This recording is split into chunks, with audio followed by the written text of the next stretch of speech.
জানি তো বললো হেনরি সূত্র হয়নি, আদর্শ দ্রবণ অনাদর্শ দ্রবণ, তারা কি আছে এখানটায় ভ্যান্টার ফ্যাক্টর বাকি আছে। হ্যাঁ, তাহলে দাগটা আমি লাস্ট করবে। হ্যাঁ, প্রথমে আমি যেটা বাকি আছে সেটা একটু বুঝিয়ে দিই, তারপর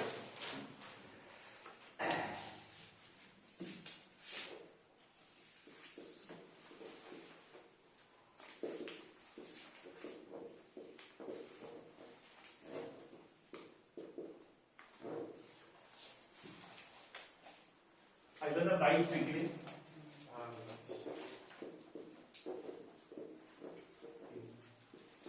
দেখ। তাহলে লাস্ট আগের দিন আমি পড়েছিলাম যে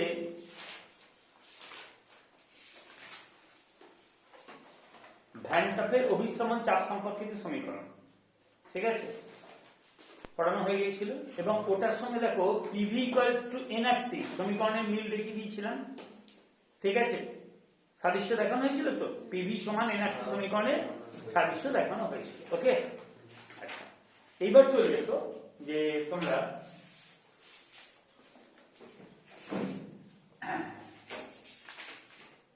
ভ্যান টাফ ফ্যাক্টর, ভ্যান টাফের গুণক, ভ্যান টাফের গুণককে আই দিয়ে ডিনোট করা, ঠিক আছে। একটা কথা বলি, দেখ মন দিয়ে শুনি, তার বইটা এখন উল্টাবে, বই আমি যখন ইয়ে করবো তখন বই উল্টাবে, ঠিক আছে। একটা জিনিস দেখ, এই যে সূত্রগুলো, মানে ধর বাষ্পচাপের আপেক্ষিক অবনমন সংক্রান্ত রাউল্টের সূত্র, ঠিক আছে, সূত্রগুলোর কটা ছিল? দুটো, খেয়াল করে দেখবি। দ্রবণের স্ফুটনাঙ্কের উন্নয়ন সংক্রান্ত রাউল্টের সূত্র কটা ছিল? দুটো। হিমাঙ্কের অবনমন সংক্রান্ত রাউল্টের সূত্র কটা ছিল? দুটো। আর ভ্যান টাফের অভিসরণ চাপ সম্পর্কিত সমীকরণ কটা? তিনটে আছে, তিনটে আছে, ঠিক আছে। তা এইগুলো তো কখন প্রযোজ্য?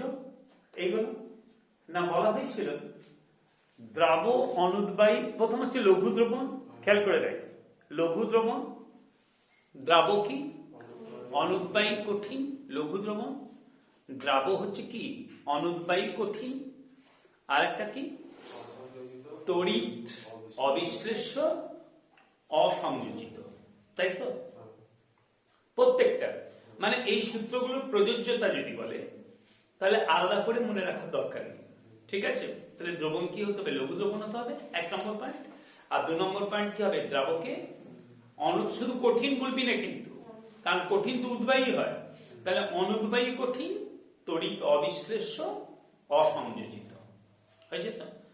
এই সূত্রে প্রযোজিত। কিন্তু যদি দ্রাব যদি তড়িৎ বিশ্লেষ্য হয়, ভালো করে চিন্তা করবে, দ্রাব যদি তড়িৎ বিশ্লেষ্য হয় তাহলে দ্রবণে দ্রাবকণার সংখ্যা বেড়ে যাবে না? বেড়ে যাবে না? বেড়ে যাবে। ধর NaCl, হ্যাঁ, NaCl আয়নিত হয় কিরকম ভাবে? ভ্যান টাফের গুণক আমি করাচ্ছি, তার আগে এই জিনিসটা হলো NaCl তোরা জানিস কঠিন অবস্থাতেও NaCl সম্পূর্ণরূপে আয়নিত হয়ে থাকে, 100% আয়নিত হয়ে থাকে, ঠিক আছে। NaCl আয়নিত হয় কিরকম না, এবং আমি বলেছিলাম যে each Na+ is surrounded by 6 Cl- and vice versa, প্রত্যেকটা Na+ কটা Cl- দ্বারা সারাউন্ডেড হয়ে আছে? 6টা, অথবা ভাইস ভার্সা, অথবা মানে ঘুরিয়ে বলতে পারি যে প্রতিটা Cl- কটা Na+ দ্বারা সারাউন্ডেড হয়ে আছে? প্রতিটা Cl- 6টা Na+ দ্বারা সারাউন্ডেড হয়ে আছে, হয়েছে। এবার দেখ NaCl, Na++ Cl-, ঠিক আছে, NaCl ++ Cl-, যে এইবার তাহলে আমি পার্টিকুলারলি এটা যদি 100% আয়নাইজড হয়, তার মানে একটা যদি আমি NaCl ইউনিট যোগ করি, হ্যাঁ, তাহলে সেটা কটা কোণায় ভেঙে যাচ্ছে? দুটো কোণায় ভেঙে যাচ্ছে, তাই তো? হলো, ধর 500টা NaCl ইউনিট যোগ করেছি আমি, তো NaCl এর মলিকিউল হিসেবে কোনো এক্সিস্টেন্স নেই, তোরা জানিস, কারণ ওই যে বললাম না মানে কঠিন NaCl তো দেখা যাচ্ছে কি ওই প্রতিটা সোডিয়াম আয়নের চারিদিকে 6টা Cl মাইনাস অথবা উল্টোটা প্রতিটা Cl মাইনাসের চারিদিকে 6টা Na প্লাস। তার মানে NaCl অণুর কোনো অস্তিত্ব নেই। তার মানে 500টা NaCl যদি এবং এটা 100% আয়নিত হয় NaCl মানে তাহলে এইটা 500টা NaCl ইউনিট যদি যোগ করি, ইউনিট আমি ওই জন্যই বলছি আর কি, ফর্মুলা ইউনিট যদি যোগ করি, কারণ NaCl মলিকিউল বলতে পারবো না, অণু হিসেবে অস্তিত্ব। 500টা যদি NaCl ইউনিট যোগ করি তার মানে সেটা অ্যাকচুয়ালি কটা হয়ে যাবে? 1000টা। তাহলে দ্রাবকণার সংখ্যা তো বেড়ে যাচ্ছে। হ্যাঁ, তার মানে সংখ্যাগত ধর্ম কাকে বলে? ওই যে ওইগুলো তো সব সংখ্যাগত ধর্ম, বাষ্পচাপের আপেক্ষিক অবনমন, ঠিক আছে, স্ফুটনাঙ্কের উন্নয়ন, ওগুলো তো সব সংখ্যাগত ধর্ম। হিমাঙ্কের অবনমন, দ্রবণের হিমাঙ্কের অবনমন। হ্যাঁ, তাহলে ওই সংখ্যাগত ধর্মের মান দ্রাবের প্রকৃতির উপর নির্ভর করে না, কিন্তু কি দ্রাবকণার সংখ্যার উপর নির্ভর করে, বলে দিয়েছিলাম তো। তাহলে দ্রাবকণার সংখ্যার উপর যখন নির্ভর করে সংখ্যাগত ধর্মের মান দ্রাবকণার সংখ্যার উপর, তার মানে কি ওই সংখ্যাগত ধর্মের মানগুলো কি হবে? বেড়ে যাবে। দ্রাব যদি তড়িৎ বিশ্লেষ্য হয় সংখ্যাগত ধর্মের মানগুলো কি হবে? বেড়ে যাবে। কারণ আমি যা যোগ করছি, যতগুলো কণা যোগ করছি, দ্রাব তড়িৎ বিশ্লেষ্য হলে দ্রাবকণার সংখ্যা কি তার থেকে বেড়ে যাচ্ছে। বাড়ছে না বাড়ছে? বাড়ছে। হয়েছে। তার মানে অবজার্ভড আর থিওরিটিক্যালের মধ্যে মিল থাকবে না। অবজার্ভটা কি হবে বল? অবজার্ভড মানে অবজার্ভ মানে পরীক্ষা করে যেটা বলবো, ঠিক আছে। অবজার্ভটা কি হবে? গ্রেটার দ্যান থিওরিটিক্যাল, ঠিক আছে। এবং ওই যে পাই অবজার্ভড, পাই অভিশ্রমণ চাপকে কি দিয়ে ডিনোট করা? পাই দিয়ে, ঠিক আছে। ওই যে পাই অবজার্ভ বাই পাই থিওরিটিক্যাল, ঠিক আছে। অবজার্ভ আর থিওরিটিক্যাল এর মধ্যে মিল থাকছে না দ্রাব যদি তড়িৎ বিশ্লেষ্য হয়। এবং দ্রাব তড়িৎ বিশ্লেষ্য হলে কোনটা বেড়ে যাচ্ছে বল? দ্রবণে দ্রাবকণার সংখ্যা বেড়ে যাচ্ছে। আর যেহেতু সংখ্যাগত ধর্ম তোর কি দ্রাবকণার সংখ্যার উপর নির্ভর করে, সেজন্য সংখ্যাগত ধর্মের মানটাও কি হয়ে যাচ্ছে? বেড়ে যাচ্ছে। সংখ্যাগত ধর্মের মানটাও কি হয়ে যাচ্ছে? বেড়ে যাচ্ছে, তাই তো? তা যদি হয় তার মানে অবজার্ভ ভ্যালুগুলো থিওরিটিক্যাল ভ্যালু থেকে বেড়ে যাচ্ছে, ঠিক আছে। তাহলে এই যে অনুপাতটা ভ্যান ডের গুণক I equals to pi observed by pi theoretical. অবজার্ভটা OBS টা থিওরিটিক্যাল। অবজার্ভ মানে যেটা পরীক্ষায় পাচ্ছি, আর থিওরিটিক্যাল মানে হচ্ছে ওই যে মানে যেটা আমি সূত্র থেকে পাচ্ছি, এটা হচ্ছে ভ্যান ডাবের সূত্র থেকে পাচ্ছি। বা অন্যগুলো ক্ষেত্রে এটা শুধু এই ক্ষেত্রেই হবে তা না, তার মানে স্ফুটনাঙ্কের ইয়েতেও হবে, তোর উন্নয়নে যেটাও হবে, ঠিক আছে। তার মানে দ্রবণের স্ফুটনাঙ্কের উন্নয়নে কি হবে? অবজার্ভ ভ্যালুটা বেড়ে যাবে। তাহলে ডেল্টা টিভি অবজার্ভ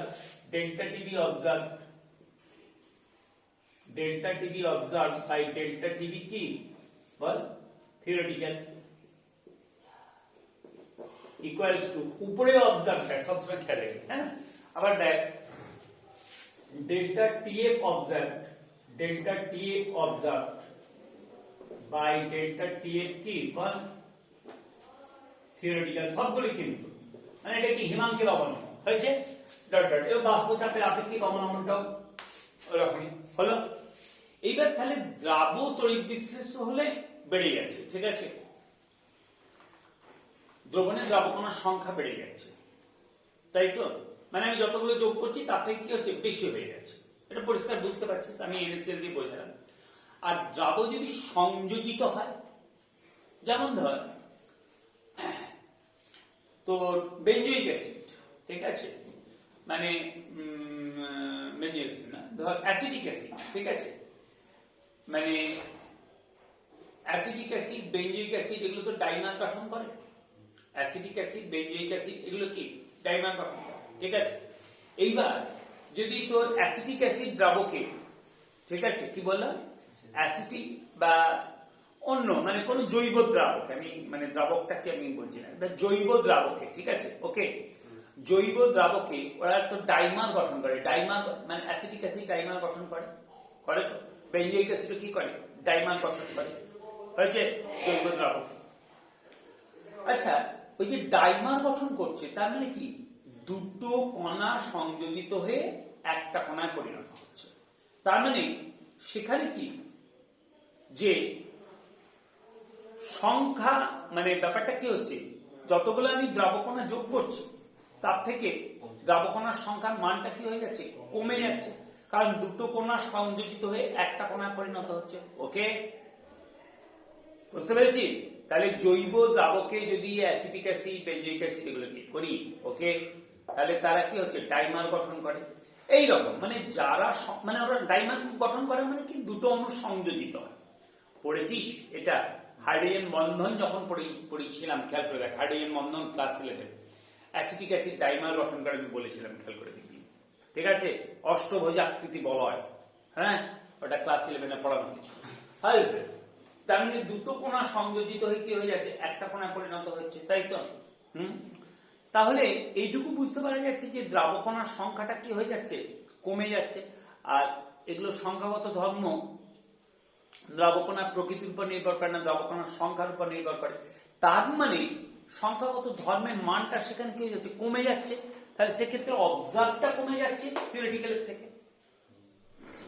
ঠিক আছে, তাহলে দেখ এবার জিনিসটা এইবার যে তোর মানে দ্রবণ লঘু, তারপর হচ্ছে দ্রাবক, অনুদ্বায়ী, কঠিন, তড়িৎ বিশ্লেষ্য,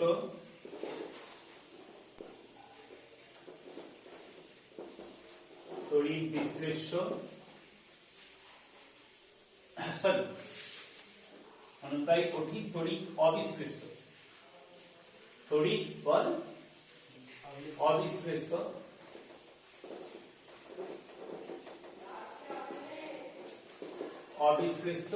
এবং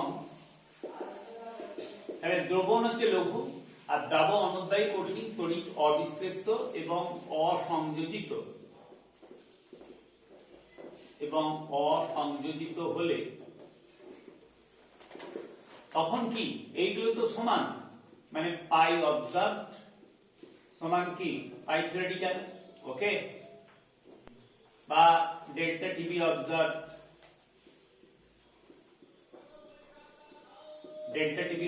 সমান ডেল্টা টিভি থিওরিটিক্যাল, তাই তো? ওকে, সেক্ষেত্রে ভ্যান্টা গুণককে কি দিয়ে ডিনোট করে দিয়েছি, আই দিয়ে।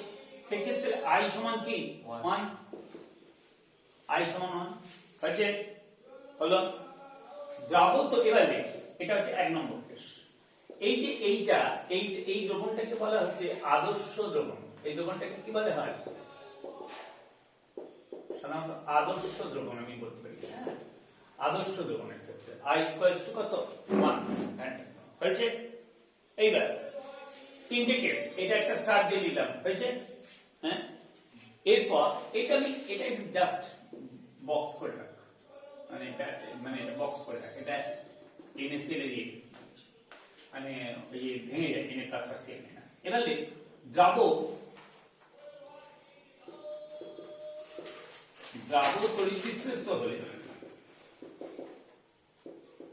মানে সংখ্যাগত ধর্মের অস্বাভাবিক আচরণ বলতে কি বোঝো? সংখ্যাগত ধর্মের অস্বাভাবিক আচরণ কখন হচ্ছে? তাহলে দ্রাবক যদি তড়িৎ বিশ্লেষ্য হয়, দ্রাবক তড়িৎ বিশ্লেষ্য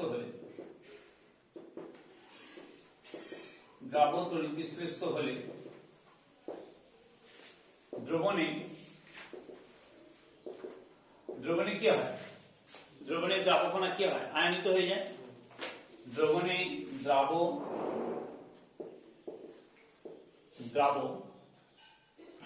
আয়নিত হয়ে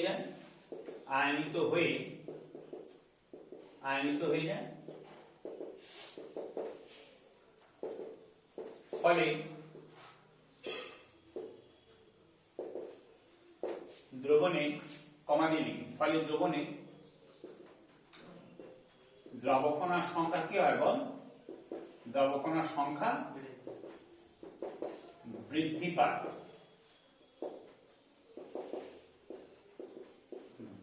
পায়। হ্যাঁ, এবার লিখি যেহেতু এইগুলো এই যে তো পাই মানে অভিস্রবণ চাপ আর কি, হ্যাঁ অভিস্রবণ চাপ, যেহেতু অভিস্রবণ চাপ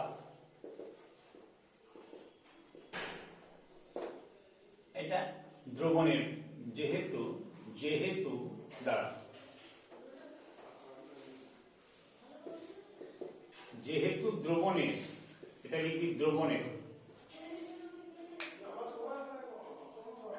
ঠিক আছে, যেহেতু দ্রবণের পাই অভিস্রবণ চাপ, তারপর হচ্ছে ডেল্টা টিবি ব্র্যাকেটে স্ফুটনাঙ্কের উন্নয়ন, স্ফুটনাঙ্কের উন্নয়ন, স্ফুটনাঙ্কের উন্নয়ন, ওই যে স্ফুটনাঙ্কের উন্নয়ন, যেহেতু দ্রবণে পাই ডেল্টা টিবি এগুলো আর কি ডট ডট, হ্যাঁ হলো সংখ্যাগত ধর্ম, সংখ্যাগত ধর্ম, তাই ইহাদের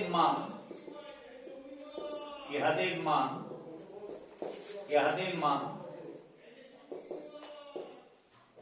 কেবলমাত্র দ্রাবকণার সংখ্যার উপর নির্ভর করে, কেবলমাত্র কি বলো, দ্রাবকণার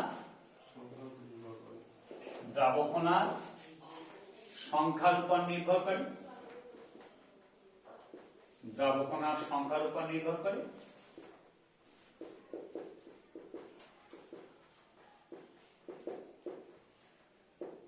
ফলে দ্রাবক তড়িৎ বিশ্লেষ্য হলে, দ্রাবক তড়িৎ বিশ্লেষ্য হলে, বলো, ফলে দ্রাবক তড়িৎ বিশ্লেষ্য হলে কি পাই অবজার্ভ গ্রেটার দেন কি হয়, পাই থিওরিটিক্যাল, পাই থিওরিটিক্যাল বা দুটো দিয়ে আমি করে ছেড়ে দেবো, হ্যাঁ delta TB greater than delta TB observe, delta TB observe, delta TB observe greater than কি বল, ডেল্টা টিবি, হ্যাঁ delta TB observe greater than delta TB কি,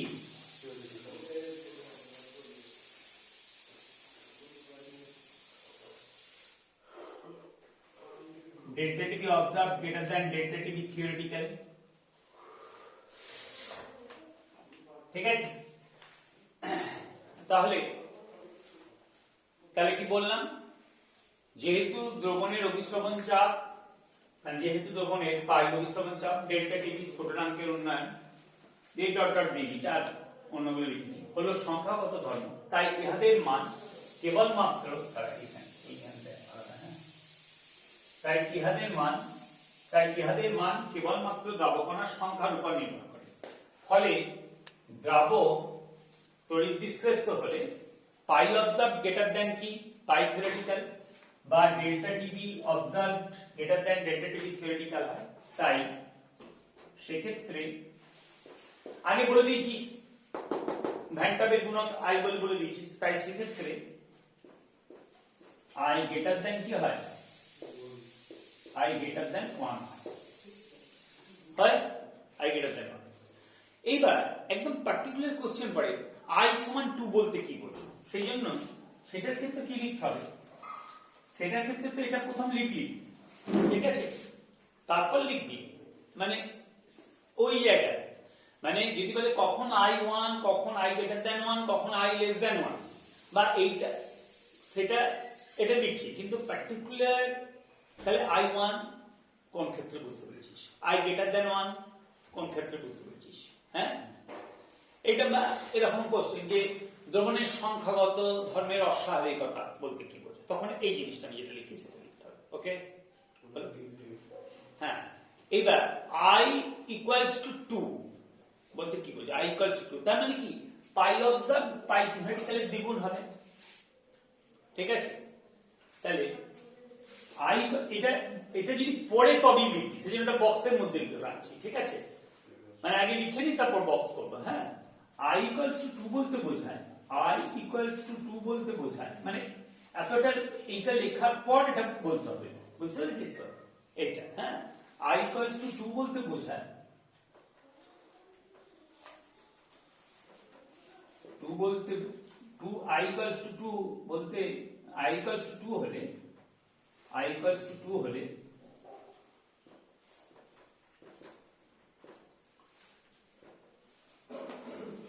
দ্রাবক I ইকুয়ালস টু 2 হলে সেক্ষেত্রে কমা দিবি, সেক্ষেত্রে দ্রাব তড়িৎ বিশ্লেষ্য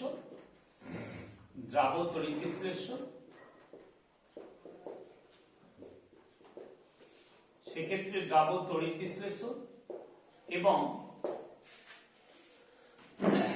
দ্রাবকণা 100% আয়নিত হয়ে যায়, শুধু তড়িৎ বিশ্লেষ্য না, সেক্ষেত্রে দ্রাব তড়িৎ বিশ্লেষ্য এবং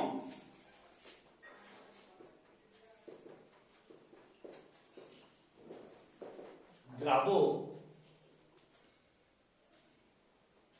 কণা 100%, এটা বলতে হবে 100% এবং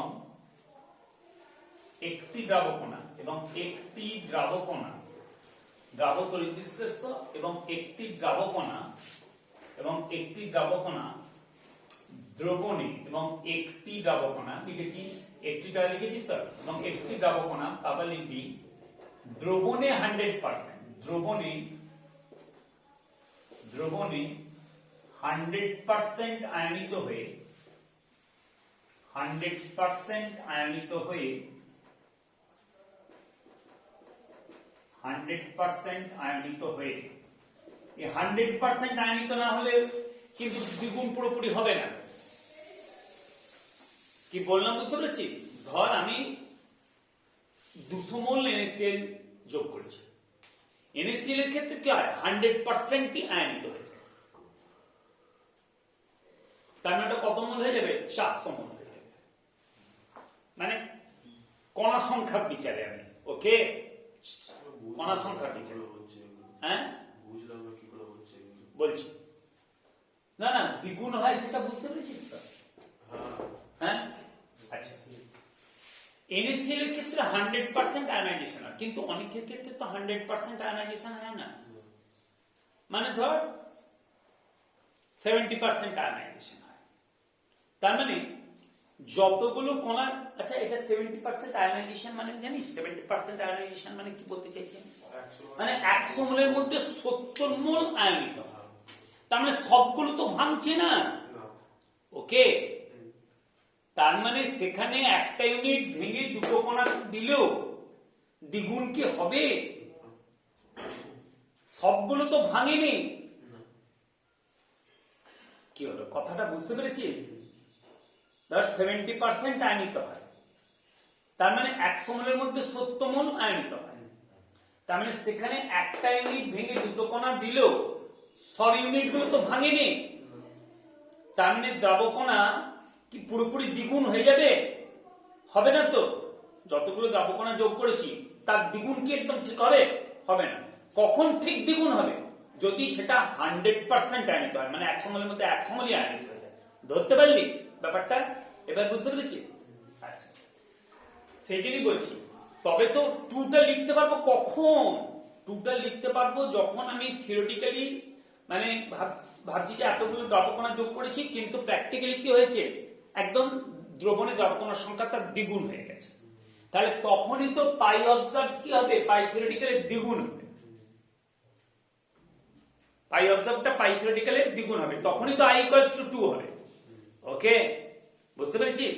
এইটা অনেকেই অমিট করে যায় এই কথাটা, মানে এই যে 100% আয়নিত হবে, শুধু ওই দুটো কণা ভাঙছে বলে দিল যে, কিন্তু তা তো নয়, 100% আয়নিত হলে তবে এবং একটা কণা যদি দুটো কণা পরিণত হয়,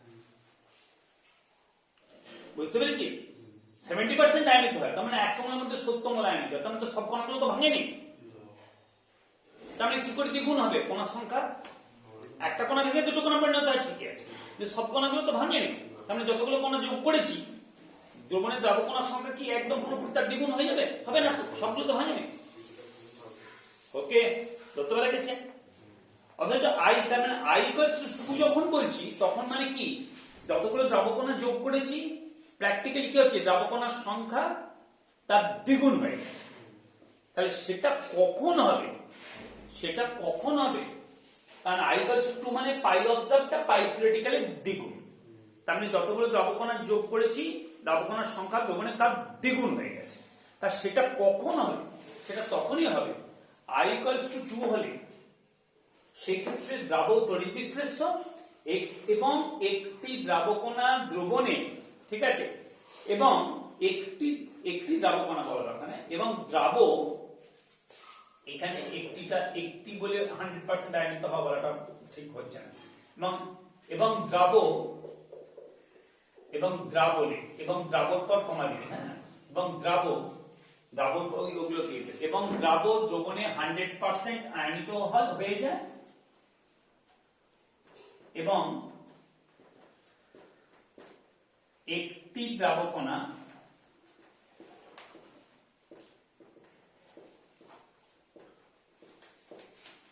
আয়নিত হয়ে বল কটা কণায় পরিণত হয়? দুটি কণায় পরিণত হয়।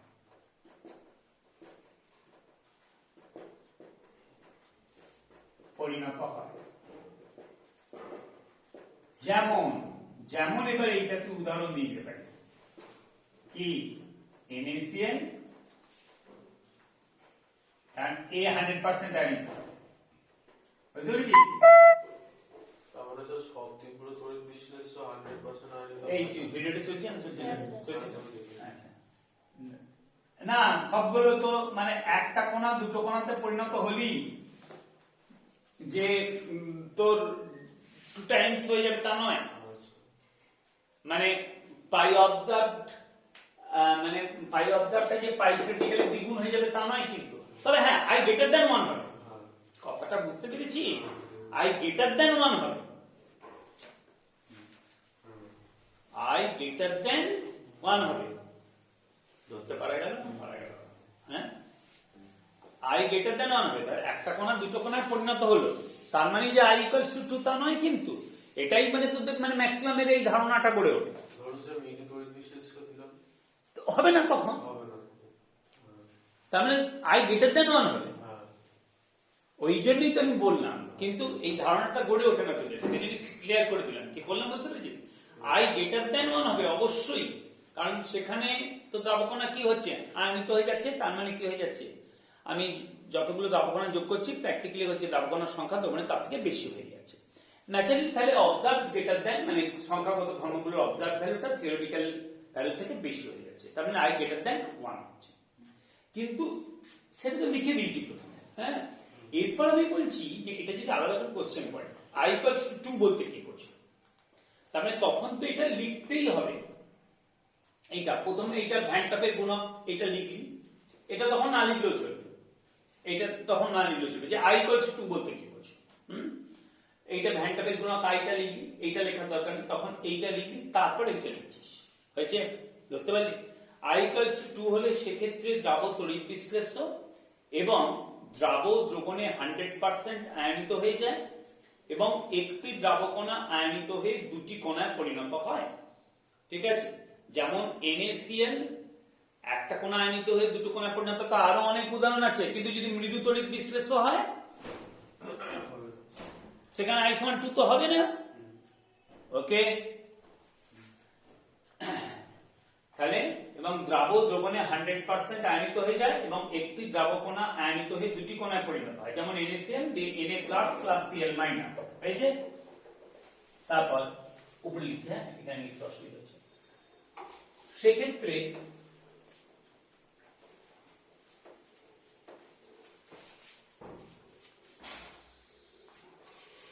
সেক্ষেত্রে দ্রবণে তাহলে কি সেক্ষেত্রে দ্রবণে দ্রাবকণার সংখ্যা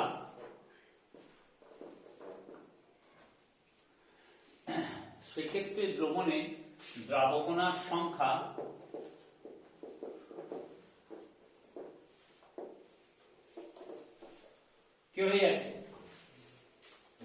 যুক্ত দ্রাবকণার সংখ্যা দ্বিগুণ হয়ে যায়। সেক্ষেত্রে দ্রবণে যুক্ত দ্রাবকণার সংখ্যা দ্বিগুণ হয়ে যায়। সেই ক্ষেত্রে দ্রবণে দ্রাবকণার সংখ্যা দিয়ে দ্রবণে যুক্ত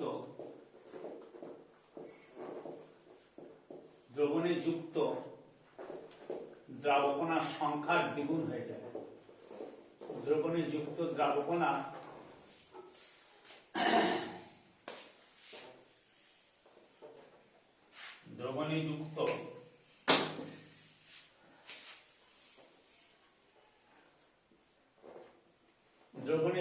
দ্রাবকণার সংখ্যা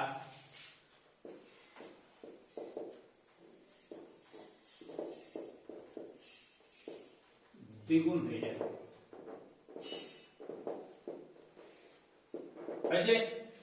ফলে পাই অবজার্ভড সমান কি 2 ইন্টু পাই থিওরিটিক্যাল।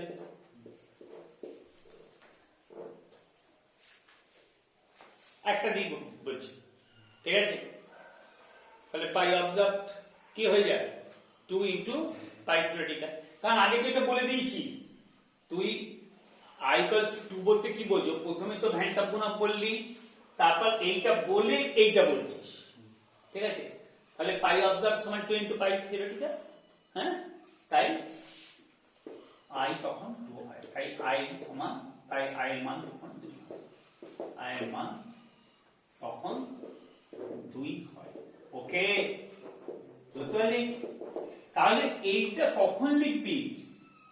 এই জিনিসটা যখন i সমান 2 বলতে কি বলছো? তার মানে এইটা আর এইটা বক্সের মধ্যে। ওকে, বললাম। কিন্তু প্রথমে ওই দুটো ভ্যান টপ গুণক কি লিখতে হবে? ওই i সমান 1টা লেখার দরকার নেই। ওই লঘু দ্রবণ দ্রাবণ অনুদায়ী কঠিন তড়িৎ অবিশ্লেষ্য এবং অসংযোজিত হলে i সমান 1 সেটা লেখার দরকার নেই। তারপরে এইটা দ্রাবক তড়িৎ বিশ্লেষ্য হলে কি এটা দিয়ে এইটা হলো।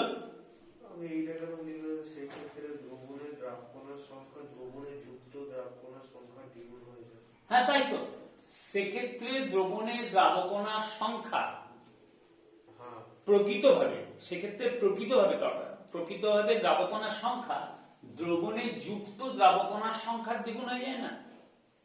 আমি দ্রবণে 500টা NaCl ইউনিট যোগ করলাম, কিন্তু কটা হয়ে গেল? ওটা 1000টা, মানে Na প্লাস আর Cl মাইনাস মিলে ওগুলি তো দ্রাবকণা। তাহলে ও আচ্ছা, হ্যাঁ বুঝেছি। কি হলো, বুঝতে পারলি না? 500টা NaCl যোগ করলাম, তার মানে ওইটা একটা NaCl যোগ করলে তো দুটো হচ্ছে। তাহলে 500টা NaCl যোগ করলে তাহলে কটা হবে? 1000টা। হ্যাঁ, সেক্ষেত্রে দ্রবণে প্রকৃত দ্রাবকণার সংখ্যা লিখতে পারিস, ঠিক আছে? সেক্ষেত্রে দ্রবণে প্রকৃত কথাটা একটা যোগ করে দিই, তাহলে আরো জোরালো ক্লিয়ার হয়ে যাবে। প্রকৃত দ্রাবকণার সংখ্যা, ঠিক আছে? দ্রবণে যুক্ত দ্রাবকণার সংখ্যা দ্বিগুণ হয়ে যায়। ধরতে পেরেছিস না? পারিস। এবার যখন দ্রাব তড়িৎ হবে, মানে সরি, দ্রাব যখন সংযোজিত হবে, তখন কি হয়? দ্রাব যখন সংযোজিত হবে বলছি,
এবার দেখ দ্রাব যদি তড়িৎ অবিশ্লেষ হয় তাই কি বললাম তাহলে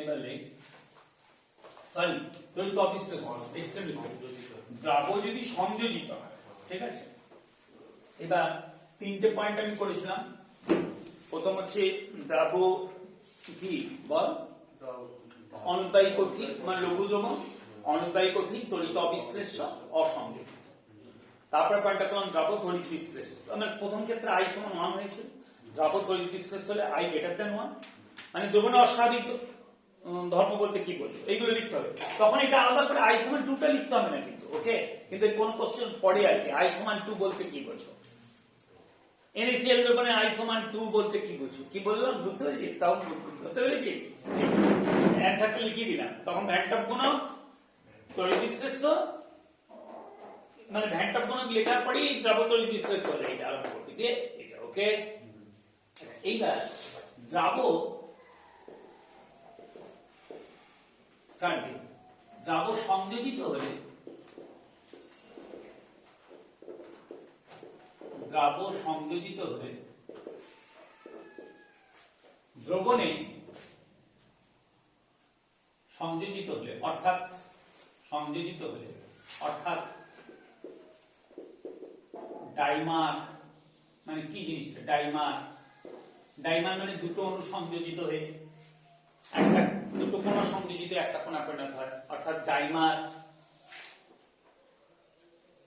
ট্রাইমার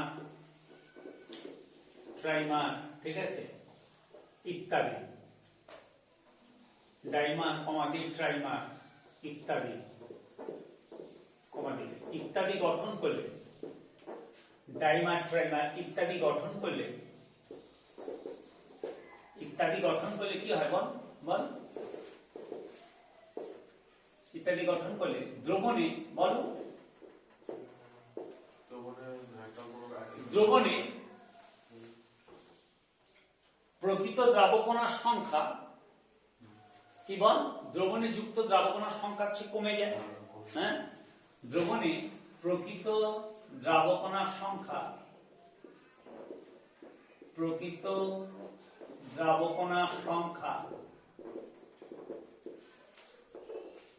দ্রবণের প্রকৃত দ্রাবকণার সংখ্যা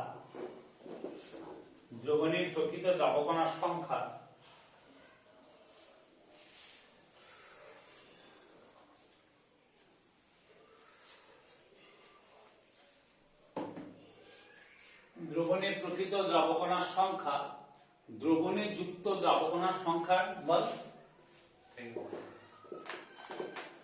দ্রবণে যুক্ত বলো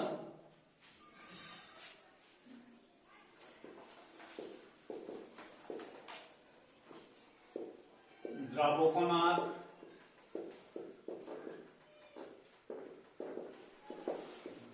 সংখ্যার চেয়ে কি বল দ্রবণের প্রকৃত দ্রাবকণার সংখ্যা দ্রবণে যুক্ত দ্রাবকণার সংখ্যার চেয়ে কম হয় বা কমে যায় দ্রবণের প্রকৃত দ্রাবকণার সংখ্যা দ্রবণে যুক্ত দ্রাবকণার সংখ্যার চেয়ে কম হয় তাই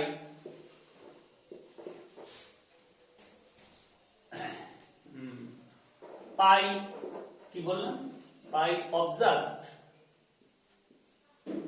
তাই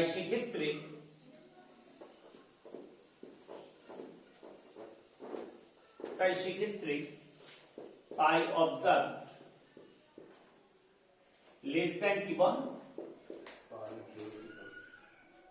অবজার্ভটা কমে যায় হ্যাঁ তাই সেক্ষেত্রে pi observe less than pi theoretical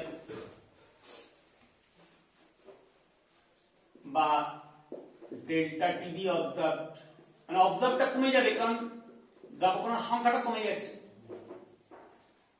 প্রকৃত দ্রাবকণার সংখ্যা দ্রবণে যুক্ত দ্রাবকণার সংখ্যার চেয়ে কমে যাচ্ছে তাহলে অবজার্ভটা কমে যাচ্ছে থিওরিটিক্যাল থেকে ওকে তাই সেক্ষেত্রে pi observe less than pi theoretical delta TB observe less than delta TB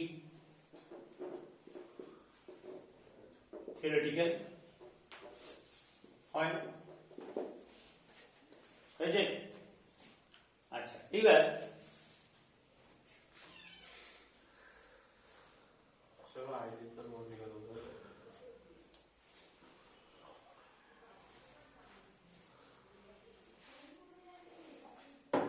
বোঝা গেল তো? তাই সেক্ষেত্রে phi observe less than phi theoretical বা delta TV observe less than delta TV theoretical হয়। হলো? বা কি করবি বল? হলো তো? তার মানে আই লেস দ্যান 1, হ্যাঁ হয়। অতএব কারণ এগুলি হলো সংখ্যাগত ধর্ম। কারণ এটা বলে দিই, কারণ এগুলি হলো সংখ্যাগত ধর্ম। একবার বলে দিই, এগুলি হলো সংখ্যাগত ধর্ম। তার মানে বুঝতে পারা যাবে যে সংখ্যাগত ধর্ম মানে কি, সেটা তো আর বলার দরকার নেই, যে দ্রাবকণার সংখ্যার উপর নির্ভর করে। কারণ এগুলি হলো সংখ্যাগত ধর্ম। অতএব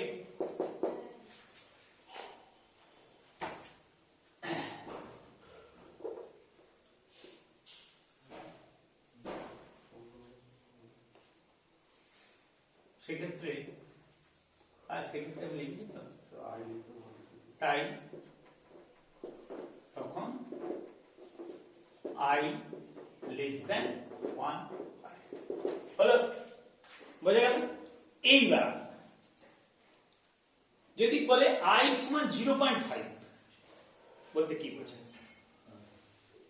বলতে পারে আই সমান 0.5, কোশ্চেনটা দেয়, ঠিক আছে? আই সমান 0.5 বলতে গেলে তাহলে আই কখন গ্রেটার দ্যান 1 হবে? অ্যানসার হয়ে গেল। আই কখন লেস দ্যান 1 হবে? অ্যানসার। আই সমান 0.5 বলতে কি বোঝায়? আই সমান 0.5 বলতে বোঝায় 0.5 বলতে বোঝায়, আর এইটা রেখে এটা বক্সের মধ্যে লিখছি, কিন্তু অস্বাভাবিক ধর্মে নিয়ে বললে ওগুলো লিখতে হবে, ঠিক আছে? তার আই ইকুয়ালস টু 0.5 হলে এইখান থেকে একদম পুরো দেখে দেখ, এক লাইন তৈরি হবে। হ্যাঁ হতে পারে, যদি 100% ওটা সংযোজিত হয়। 100% সংযোজিত নাম হতে পারে তো, সেটা যেমন বললাম একদম। হ্যাঁ, তাহলে i ইকুয়ালস টু 0.5 হলে হয়েছে 100% সংযোজিত তো নাও হবে, তার মানে 0.5 100% সংযোজিত হতে হবে। বুঝতে পেরেছিস তো? আর এইটা দেখে বল না, i ইকুয়ালস টু 0.5 হলে সেক্ষেত্রে দ্রাব কি হবে বলে বল তোরা? সেক্ষেত্রে দ্রাব, এটা তারপর বক্স দিয়ে দেবো। হ্যাঁ, সেক্ষেত্রে দ্রাব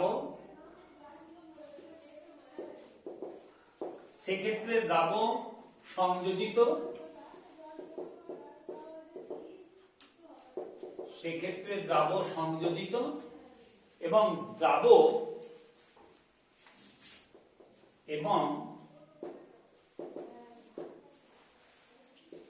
সেক্ষেত্রে দ্রাব সংযোজিত, হ্যাঁ দ্রাব বিশ্লেষণ দেখেন, সেক্ষেত্রে দ্রাব সংযোজিত এবং সংযোজিত হয় এবং দ্রাব, এখানে যেমন তড়িৎ বিশ্লেষ্য, দ্রাব তড়িৎ বিশ্লেষ্য, মানে সেক্ষেত্রে সংযোজিত দ্রাব লিখে দিলেও হয় আর কি, বা দ্রাব সংযোজিত লিখে দিলে হয়, আমি যোগ করলাম। সেক্ষেত্রে দ্রাব সংযোজিত বলে দিলেও হতো আর কি। হ্যাঁ, দ্রাব সংযোজিত হয় মানে এটা মানে সেন্টেন্সটা করলাম আর কি, দিলাম আর কি। সেক্ষেত্রে দ্রাব সংযোজিত হয় এবং দ্রাব দ্রবণে এবং দ্রাব কমা দিয়ে দ্রবণে 100% সংযোজিত হয়ে যায়। সেখানে সংযোজনের ব্যাপার তো, ঠিক আছে? হ্যাঁ, এবং দ্রাব দ্রবণে 100% সংযোজিত হয়ে যায়।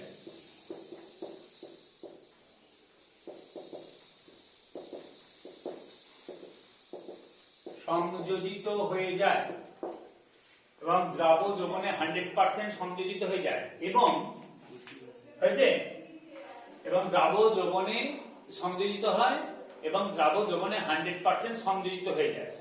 ফলে সংযোজিত হয়ে যায় এবং এই যে এবং একটি দ্রাবকণা আয়নিত হয়ে দুটি কণায় পরিণত হয় তো এখানে কি বলবি এবং দ্রাবক দ্রবণে 100% সংযোজিত হয়ে যায় ও কি ডাইমার গঠন করে এবং দ্রাবক কণা ডাইমার গঠন করে এবং দ্রাবক কণা ডাইমার গঠন করে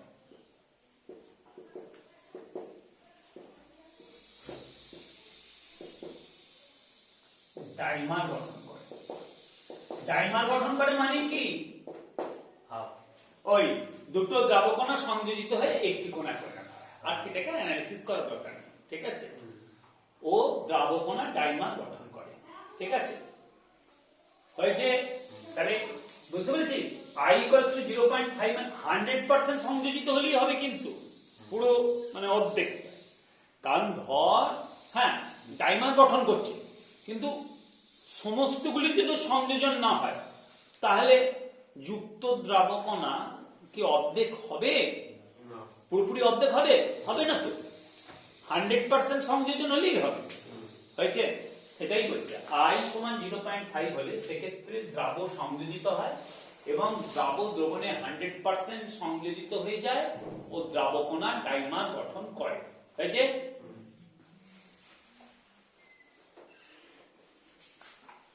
তারপর হ্যাঁ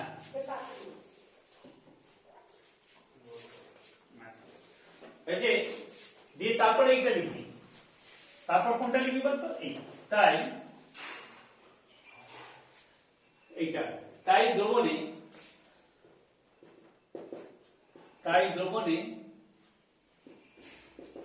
বলো বলো প্রকৃত দ্রাবকণার সংখ্যা তাই দ্রবণে প্রকৃত দ্রাবকণার সংখ্যা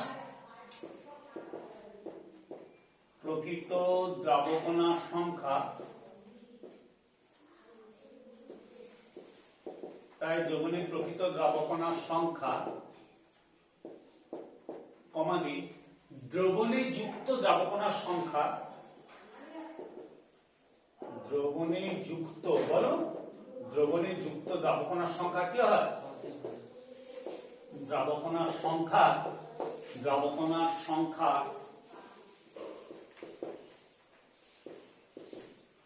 অর্ধেক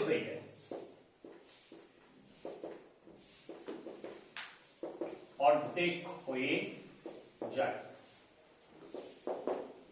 ঠিক আছে ফলে বলো বলো বলো ও দ্রাবকণা ডাইমার গঠন করে তাই দ্রবণে প্রকৃত দ্রাবকণার সংখ্যা বলো দ্রবণে যুক্ত দ্রাবকণার সংখ্যা তাই দ্রবণে প্রকৃত দ্রাবকণার সংখ্যা দ্রবণে যুক্ত দ্রাবকণার সংখ্যা অর্ধেক হয়ে যায় তাহলে পাই অবজার্ভটা কি হয়ে যায় লেস দ্যান কেন বলবে একদম pi observe equals to half into pi theoretical মানে পাই থিওরিটিক্যাল অর্ধেক হয়ে যায় পাই থিওরিটিক্যাল কি হয়ে যায় অর্ধেক হয়ে যায় হ্যাঁ তাহলে পাই অবজার্ভ সমান হাফ ইনটু পাই থিওরিটিক্যাল ঠিক আছে তাই I এর মান তখন 0.5 তাই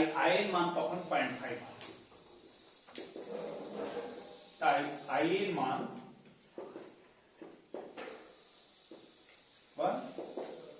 তখন কি হয় 0.5 বুঝতে পেরেছিস ধরতে পারলি না পারলি না হ্যাঁ তাহলে I = 0.8 এইখানটা তাহলে বক্স একই টাইপের লেখাটা আগে এটা ওটা হচ্ছে কি হচ্ছে যে 100% আয়নিত হয় আর এখানে 100% সংযোজিত তাহলে I = 0.5 বলে সেক্ষেত্রে দ্রাব সংযোজিত হয় এবং দ্রাব দ্রবণে 100% সংযোজিত হয়ে যায় ও দ্রাবকণা ডাইমার গঠন করে তাই দ্রবণে প্রকৃত দ্রাবকণার সংখ্যা দ্রবণে যুক্ত দ্রাবকণার সংখ্যা অর্ধেক হয়ে যায় ফলে পাই অবজার্ভ কি সমান হাফ ইনটু পাই থিওরিটিক্যাল তাই I এর মান তখন 0.5 কিন্তু এটা বলার আগে আমাকে কিন্তু ওইটা বলতে হবে আগে ভ্যানটপ গুণকটা বলতে হবে আর কোনটা বলতে হবে ওই সংযোজিত কেসটাকে বলতে হবে যে I < 1 সংযোজিত হবে সংযোজিত I < 1 বলে এইটা ওকে, বোঝা গেল? এইবার দেখ যে ওই যে আয়নীয় বিয়োজন আর সংযোজন, ঠিক আছে, আয়নীয় বিয়োজন একটা আর একটা হচ্ছে সংযোজন। এবার হচ্ছে ডিগ্রি অফ আয়নাইজেশন, আয়নীয় বিয়োজন মাত্রা, এটা যদি ভ্যান্টপ গুণক জানা থাকে তাহলে এর থেকে ডিগ্রি অফ আয়নাইজেশন বার করা যায়। তাহলে বলে দিই,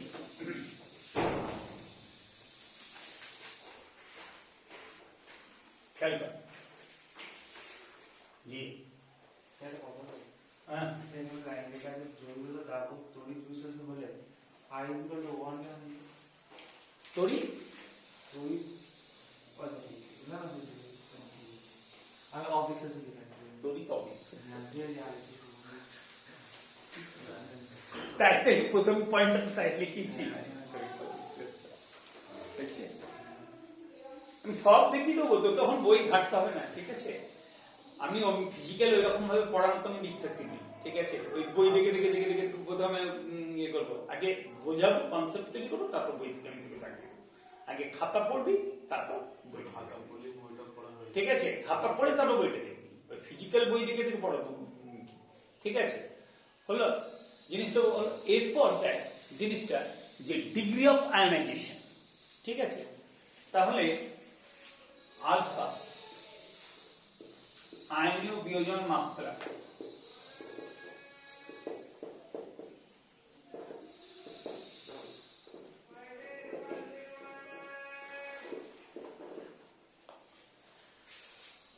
আয়নীয় বিয়োজন মাত্রা, ঠিক আছে? আয়নীয় বিয়োজন মাত্রা বলতে কি বুঝিস? এটা কিন্তু ক্লাস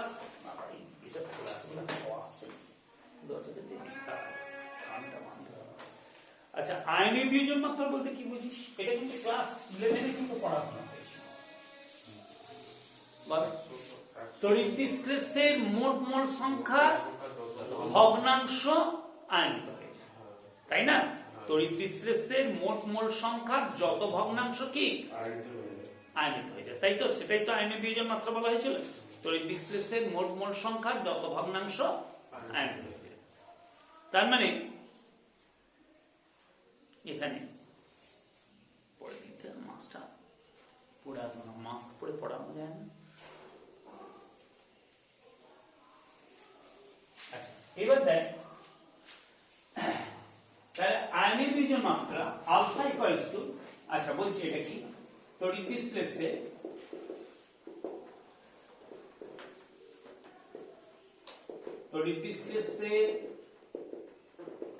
মোট মোল সংখ্যা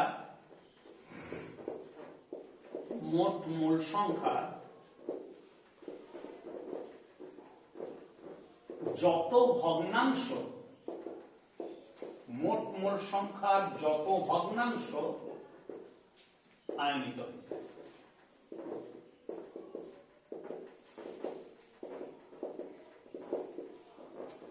কি বললাম? তড়িৎ বিশ্লেষের মোট মোল সংখ্যার যত ভগ্নাংশ আয়নিত হলো।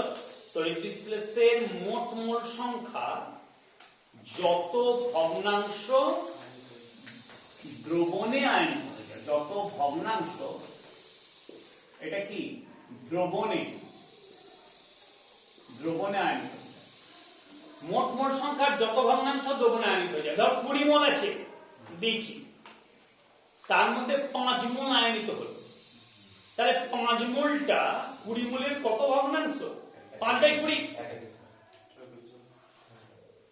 দ্রবণে মোট মোল সংখ্যার যত ভগ্নাংশ আয়নিত হয়,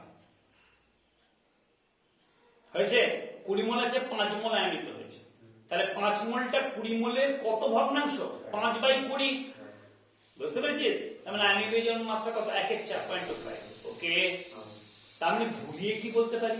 অর্থাৎ 1 মোলের মধ্যে যত মোল আয়নিত হয়, 20 মোলের মধ্যে 5 মোল আয়নিত হয়, ইউনিটারি মেথড করলে, ঐকিক নিয়ম করলে 1 মোলের মধ্যে কত মোল আয়নিত হয়? 5/20। ঠিক আছে, অর্থাৎ 1 মোলের মধ্যে 1 মোলের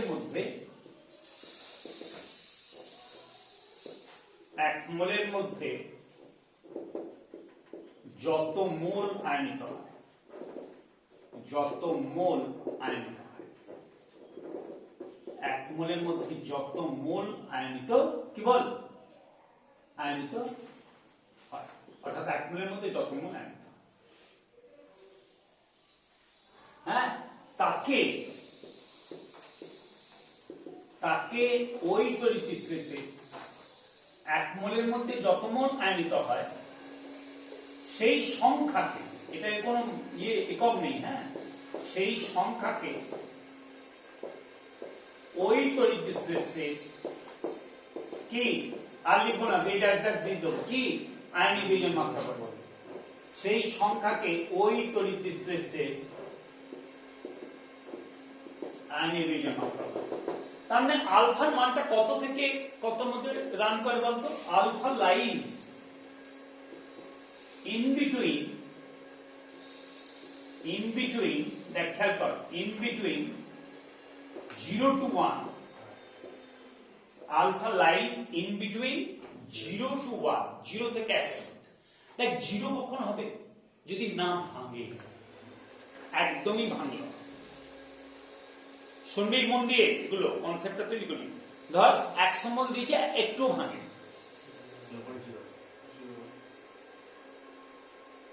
কোনটাই কিছুই ভাঙে না, ঠিক আছে, তার মানে কি 0, আঠা হচ্ছে 0, কিছুই ভাঙে না। আর 100 মোলের মধ্যে 100 মোলই ভেঙে গেছে, তার মধ্যে লাইজ ইন বিটুইন 0 to 1, ওকে, হ্যাঁ, 0 থেকে 1 এর মধ্যে আছে। সাধারণত তড়িৎ বিশ্লেষণ হলে ভাঙবে তো, তার মানে বুঝতে পারছিস? তাহলে 0 মানে 0 হবে না, তড়িৎ বিশ্লেষণ হলে তো ভাঙবে, তড়িৎ অবিশ্লেষ্য যদি হয় তাহলে 0, তড়িৎ বিশ্লেষণ হলে তো ভাঙবে, সেই জন্য ইন বিটুইন 0 to 1, মানে 0 থেকে 1 এর মধ্যে বলেছি, ওকে, বুঝতে পেরেছিস? হয়েছে? তড়িৎ অবিশ্লেষ্য হলে ভাঙছে না 0, যে তড়িৎ বিশ্লেষণ তো ভাঙবে, তাহলে ইন বিটুইন 0 to 1। আবার যেমন ইনিশিয়াল আই সমান কত 1, ওকে, পুরোটাই হয়ে গেছে। হ্যাঁ, আলফা ইকুয়ালস টু এটা i মাইনাস 1 বাই, এটা কি করে আসছে দরকার নেই, কারণ এই যেটা দেয় না এটা মনে রাখতে হবে, ঠিক আছে, মানে এটা দেখানো যায় কিভাবে আসছে, কিন্তু এটা মনে রাখতে, মানে ভ্যান্টপ গুণক যদি দেয়া থাকে, ভ্যান্টপ গুণক আমি বার করতে পারবো পাই অবজার্ভ বাই পাই থিওরিটিক্যাল করে, ঠিক আছে, বুঝতে পেরেছিস? আচ্ছা একটা জিনিস দেখ, পাই অবজার্ভ বাই পাই থিওরিটিক্যাল সমান i হয়েছিল তো, তাহলে আমি কি করতে পারি? পাই অবজার্ভ সমান i ইনটু পাই থিওরিটিক্যাল করতে পারি না, পারি না? এটা পারি কি না পারি? অঙ্ক করার সময় করবো দেখি। পাই অবজার্ভ বাই পাই থিওরিটিক্যাল সমান কি হয়েছিল? i, অবজার্ভটা উপরে থিওরিটিক্যাল হবে, তাহলে আমি সমান কি করতে, আমি কি করতে পারি? পাই অবজার্ভ সমান i ইনটু পাই থিওরিটিক্যাল করতে পারি, ওকে। আচ্ছা যাই, তাহলে আয়নের বিয়োজন মাত্রা কি? i minus 1 by n minus 1, আইটা কি ভ্যান্টপ গুণক, এনটা কি? এনটা হচ্ছে একটা কণা আয়নিত হয়ে যটা কণায় পরিণত হয়, যেমন NaCl এর ক্ষেত্রে n কত 2, ঠিক আছে, এইটা হচ্ছে তড়িৎ বিশ্লেষে, আমি এরকম ভাবে লিখে দিচ্ছি, হ্যাঁ, তড়িৎ বিশ্লেষের একটি কণা, তড়িৎ বিশ্লেষে তড়িৎ বিশ্লেষে একটি কণা আয়নিত হয়ে বল কত সংখ্যক কণা আয়নিত হয় বলতে পারবি? n সংখ্যক কণা। এই ক্ষেত্রে তড়িৎ বিশ্লেষে একটি কণা আয়নিত হয়ে n সংখ্যক কণায়, বলো বলো বলো, n সংখ্যক কণায় পরিণত হয়। যেমন NaCl এর ক্ষেত্রে, যেমন NaCl এর ক্ষেত্রে i সমান কত, n i বলছি, NaCl এর ক্ষেত্রে n সমান কত 2, NaCl এর ক্ষেত্রে n সমান 2। আচ্ছা বলতো বাবা, Al2SO4 হোল 3, অ্যালুমিনিয়াম সালফেট, অ্যালুমিনিয়ামের যোজ্যতা 3, 6 আর সালফেটের 2, ঠিক করে বলি এর ক্ষেত্রে n সমান কত 5 আরে দুটো অ্যালুমিনিয়াম আর তিনটে সালফেট আনে অ্যালুমিনিয়ামের যোজ্যতা 3 বলে 3টা এখানে এলো সালফেটের যোজ্যতা 2 বলে 2টা এখানে ভাঙছি যখন দুটো অ্যালুমিনিয়াম আর তিনটে সালফেট করে n 5 হয়েছে বুঝতে পেরেছিস তাহলে এইটা হচ্ছে আয়নীয় বিয়োজন মাত্রা আর এটা হচ্ছে তড়িৎ বিশ্লেষণের ক্ষেত্রে বুঝতে পেরেছিস এবার সংযোজন ঠিক আছে তাহলে এটা হচ্ছে তড়িৎ বিশ্লেষণ এবার x দ্রাবক এটা দ্রাবক তড়িৎ বিশ্লেষণ দ্রাবক তড়িৎ বিশ্লেষণ দ্রাবক তড়িৎ বিশ্লেষণ এবার দ্রাবক সংযোজিত দ্রাবক সংযোজিত হলে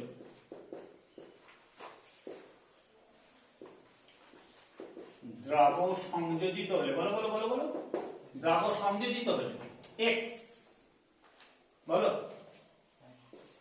সংযোজন মাত্রা হ্যাঁ সংযোজন মাত্রা বলো বলতে পারবে হ্যাঁ কি বলছিস কি বলছিস হ্যাঁ ওই রকমই হবে একটা জিনিস একটা জায়গায় ছিল হ্যাঁ সংযোজন মাত্রা মানে এটা হচ্ছে হ্যাঁ এটা ইংলিশটা বলে তো বল degree of ionisation degree of ionisation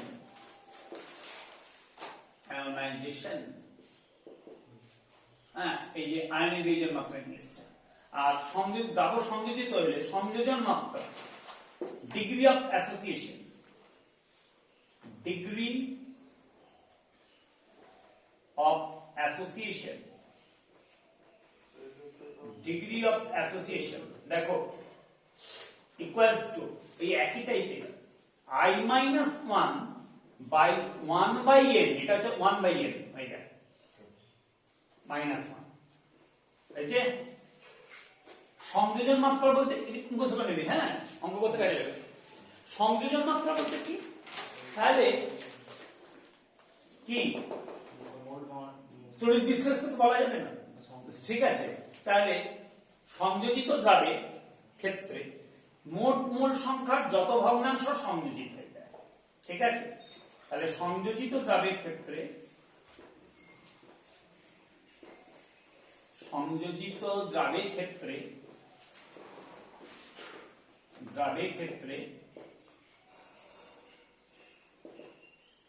সংযোজিত দ্রাবের ক্ষেত্রে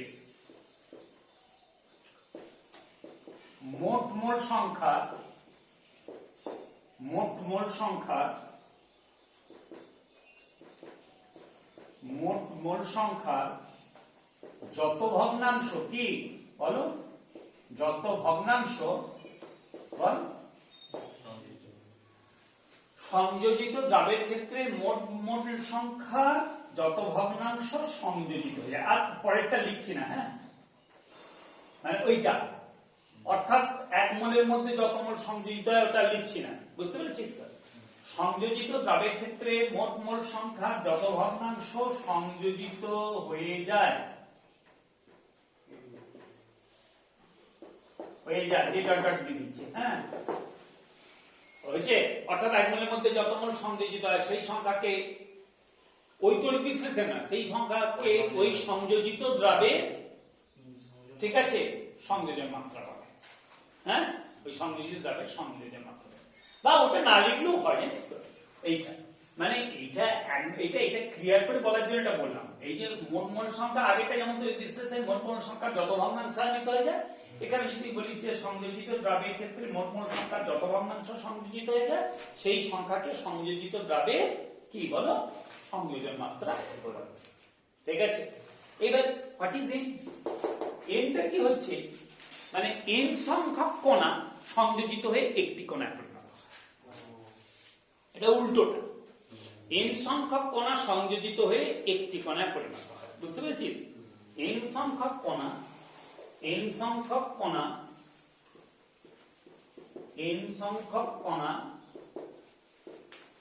সংযোজিত হয়ে একটি কণায় পরিণত হয় n সংখ্যক কণা সংযোজিত হয়ে সংযোজিত হয়ে বল একটি কণায় পরিণত হয়, একটি কণায় পরিণত হয়, একটি কণায় পরিণত হয়, পরিণত হয়। n সংখ্যক কণা সংযোজিত হয়ে একটি কণায় পরিণত হয়। ডাইমার গঠন করলে বল দুটো কণা সংযোজিত হয়ে ডাইমার গঠন করলে বল তাহলে n সংখ্যক কণা সংযোজিত হয়ে একটি কণায় পরিণত হয়, হয়েছে? আচ্ছা, ডাইমার গঠন করলে n ইকুয়ালস টু কত? 2। ট্রাইমার গঠন করলে মানে তিনটে কণা, ট্রাইমার গঠন করলে n ইকুয়ালস টু 3। ওকে, হ্যাঁ? এইবার একটা কথা, ভ্যান্ট অফ ফ্যাক্টর I সমান কি হয়েছে? Pi observe by pi theoretical, delta TV observe by delta TV theoretical, ওইগুলো তো সংখ্যাগত ধর্মগুলোর observe value divided by theoretical. হ্যাঁ, এবার দেখ সংখ্যাগত ধর্মগুলো থেকে, সংখ্যাগত ধর্মগুলো থেকে দ্রাবের আনভর নির্ণয় করা যায়, বলেছিলাম তো সবগুলো। দেখ সব সংখ্যাগত ধর্মগুলো থেকে দ্রাবের আনভর নির্ণয় করা যায়। এবং জাস্ট একটা বলছি, দেখ সংখ্যাগত ধর্ম যে কোনো, যে ধর পাই, ধর অবিশ্রমণ চাপ, অবিশ্রমণ চাপের সঙ্গে ওই যে সম্পর্কটা হচ্ছে, দেখবি সব কি সংখ্যাগত ধর্ম আর দ্রাবের আনভর, ওটা কিন্তু ব্যস্তানুপাতিক না?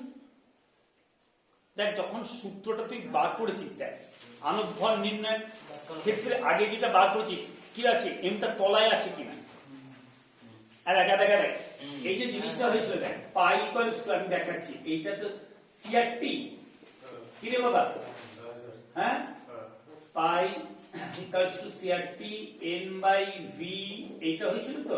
আর একটা দিয়ে দেখাচ্ছি, হ্যাঁ দিয়ে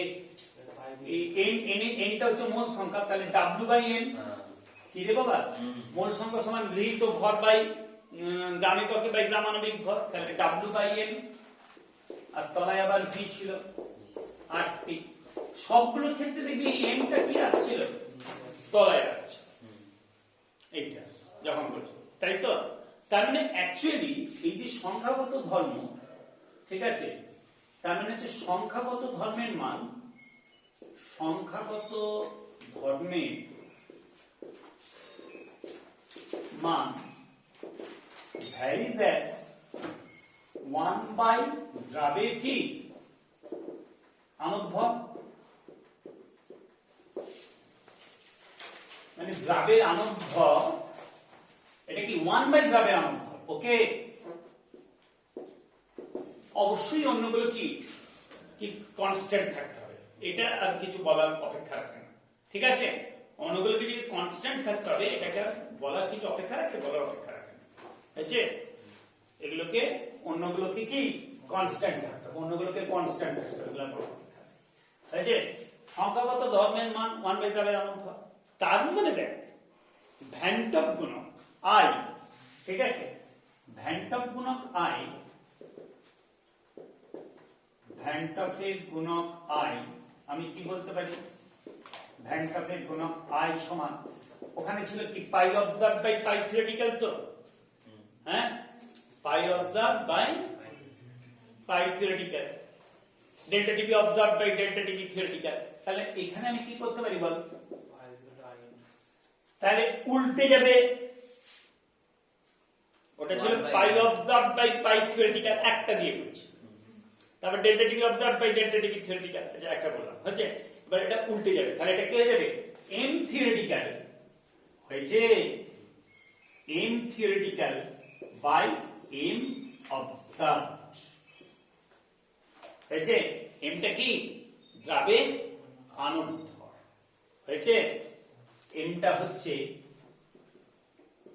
দ্রাবের আনভর, মানে ধর জিনিসটা কি বলছে, যে তুই ওই যে পাই ইকুয়ালস টু সিআরটি, আইসিআরটি করলি না, পাই ইকুয়ালস টু কি সিআরটি করে তুই তড়িৎ বিশ্লেষ্য পদার্থের ক্ষেত্রে নির্ণয় করছিস। তড়িৎ বিশ্লেষ্য পদার্থ কথাটা শুনবি বাবা, তড়িৎ বিশ্লেষ্য পদার্থের ক্ষেত্রে, ঠিক আছে, পাই ইকুয়ালস টু সিআরটি, এই সমীকরণটা প্রয়োগ করে দ্রাবের আনতভর নির্ণয় করলি। তার মানে সেটা কি আনতভর হলো? Theoretical. Pi equals to CRT করে হয়েছে, দ্রাবের আনতভর নির্ণয় করলি, সেটা কি হলো? সেটা হচ্ছে এম থিওরিটিক্যাল। হবে? হবে না তো, কারণ ব্যাপারটা কি ভুল হয়েছে তো। আমি পাই সমান সিআরটি ধরে করেছি, পাই সমান আইসিআরটি ধরে করলে হতো, কিন্তু পাই সমান আইসিআরটি ধরে করলে হতো, কিন্তু পাই সমান আইসিআরটি ধরে করলে হতো, ঠিকঠাকই হতো। তা হ্যাঁ, অবশ্যই পাই অবজার্ভটা যদি আমাকে বলে দেয়, পাই অবজার্ভটা যদি আমাকে বলে দেয় তবেই তো আমি পারবো যে অবজার্ভ ভ্যালুটা বলে দিবে, তাই তো। ওইটা কি জিনিসটা দেয়, দেখ এদিকে আমার দেখা পাই, মুখে বলে দিচ্ছ, হ্যাঁ, pi observe by pi theoretical সমান আই, তো তাহলে পাই অবজার্ভ সমান কি আই ইন্টু পাই থিওরিটিক্যাল, মুখে মুখে শুন, পাই অবজার্ভ সমান কি আই ইন্টু পাই থিওরিটিক্যাল। তাহলে আই ইন্টু পাই থিওরিটিক্যালের জায়গায় কি বসাচ্ছি? সিআরটি। তাহলে পাই অবজার্ভ সমান আই সিআরটি। এইটা ধরে করলে কিন্তু সঠিক আনতভর বেরোবে। ওকে, কিন্তু তুই দ্রাব তড়িৎ বিশ্লেষ্য, দ্রাব সংযোজিত, সেক্ষেত্রে তুই পাই সমান সিআরটি করে আনতভর বার করলি, ভুল হবে। সেইটা হচ্ছে কি, সেক্ষেত্রে পাই সমান সিআরটি ধরে বার করছিস, ভুল হবে। এবং সেই ভুলটা হচ্ছে কি থিওরিটিক্যাল, মানে অবজার্ভ ভ্যালুটা কি হবে? তা হবে না তো। তাহলে ভ্যান্টভ গুণক আই সমান M theoretical by M observed, বুঝতে পেরেছিস? এটা এরকম হয়তো বলে দিল যে থিওরিটিক্যালি এইটা পেলাম, ঠিক আছে, ভ্যান্টভ গুণক এত, তাহলে এম অবজার্ভড। তো কি বললাম, অঙ্ক করতে গেলে এটা বুঝতে পারবে, এটা হয়েছে, হলো। এবার গল্পের মতো দুটো জিনিস বলি, ওই যে ওগুলো তো মুখস্থ করে, ওইগুলো যে ইয়েটা যে আইসোটনিক, হাইপারটনিক আর হাইপোটনিক, বলতে পারবি? বায়োলজি মাস্টার মেডিকেলের উপর দিয়ে দিচ্ছি, আমি বলে দিচ্ছি গল্পের মতো। আইসোটনিক, একটা অভিস্রবণ চাপ মানে কি বলা হয়েছিল মনে হচ্ছে? অভিস্রবণ চাপ, যে দ্রাবক তাকে কি অর্ধবেদ্য পর্দা দিয়ে পৃথক করে রাখবো দ্রবণ থেকে, ঠিক আছে, দ্রবণের উপর মিনিমাম, আচ্ছা তখন কি হচ্ছে, অর্ধবেদ্য, প্রকৃত অর্ধবেদ্য পর্দা যদি হয় তাহলে কেবলমাত্র দ্রাবক অণুগুলো আসে, হ্যাঁ, তাহলে দ্রাবক থেকে দ্রবণের দিকে দ্রাবক অণুগুলো স্বতঃস্ফূর্ত প্রবাহ হয়, সেটাই হচ্ছে অসমোসিস। উল্টো দিকেও হয়, কিন্তু এই রেটটা বেশি, দ্রাবক থেকে দ্রবণের দিকে দ্রাবক অণুগুলো, ওই জন্য কি বলি স্বতঃস্ফূর্ত প্রবাহ হয়। তা এই প্রবাহটাকে বন্ধ করার জন্য দ্রবণের উপর মিনিমাম যে চাপটা প্রয়োগ করলে অভিস্রবণ ক্রিয়াটা কি হয়, বন্ধ হয়ে যায়, মানে স্বতঃস্ফূর্ত প্রবাহটা বন্ধ হয়, মানে অসমোসিস বন্ধ হয়ে যায়, মানে তখন দুদিকের রেটটা কি হয়ে যায়, সমান হয়ে যায়। ওকে, মিনিমাম যে চাপটা প্রয়োগ করলে সেটা হচ্ছে অভিস্রবণ চাপ। তো বলছে ওই যে কি দ্রবণ বললাম, আইসোটনিক, ঠিক আছে, আইসোটনিক বলছে যে দুটো দ্রবণকে যদি অর্ধবেদ্য পর্দা দিয়ে যদি পৃথক করে রাখা হয়, ভালো করে শুনবে, যদি কি তাদের মধ্যে যদি অভিস্রবণ ক্রিয়া না হয়, কি বললাম, তাদের মধ্যে যদি অভিস্রবণ ক্রিয়া না হয় তাদেরকে কি বলে, বল, আইসোটনিক। তাহলে দুটো দ্রবণকে অর্ধবেদ্য পর্দা দিয়ে পৃথক করে রাখলাম, তাদের মধ্যে যদি অভিস্রবণ ক্রিয়া যদি না হয় তাহলে তাদেরকে বলা যায় আইসোটনিক দ্রবণ।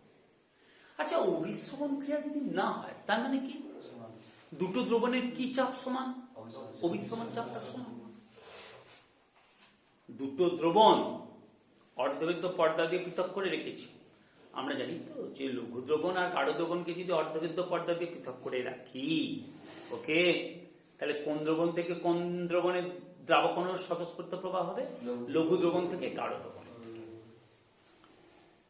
বলছে দুটো দ্রবণকে অর্ধবেদ্য পর্দা দিয়ে পৃথক করে রেখেছি, হ্যাঁ, যদি অসমোসিস না হয় তাহলে আমরা কি বলবো, ওটাকে হচ্ছে